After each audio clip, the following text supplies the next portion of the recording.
Nasabat ang 102,000 pesos halaga ng shabu mula sa dalawang naarestong high-value individual sa isinagawang checkpoint operation ng Datu Udin Sinsuat Municipal Police Station sa poblasyon Dalican, Datu Udin Sinsuat, Maguindanao del Norte, nito lamang ika-22 ng Hulyo taong kasalukuyan.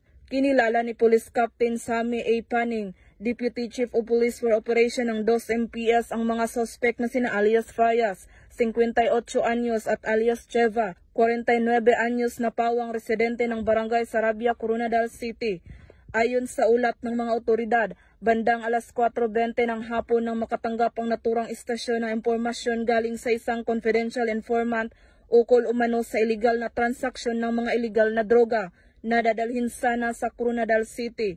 Agad namang naglunsad ng checkpoint ang 2 MPS upang harangin ang mga suspect na sakay ng isang Yamaha Sniper na motorsiklo. Sumailalim ang mga suspect sa pagsusuri at doon nagpositibo ang 3 heat cell transparent plastic sachet na hinihinalang shabu na may kabuuang timbang na 15 gramo at tinatayang nagkakalagang 102,000 pesos at iba't ibang uri ng ID.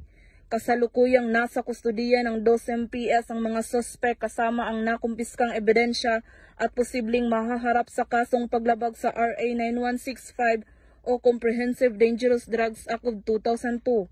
Ang matagumpay na operasyon na ito ay bahagi ng pinaigting na kampanya ng pamahalaan laban sa iligal na droga upang masiguro ang kaligtasan at kapayapaan sa mga komunidad ng Bangsamoro Region. Mula rito sa rehiyon ng Bangsamoro, ako ang inyong PNN correspondent, Patrolwoman Maricris Algabre, alagad ng batas, tagataguyod ng Balitang Pulis.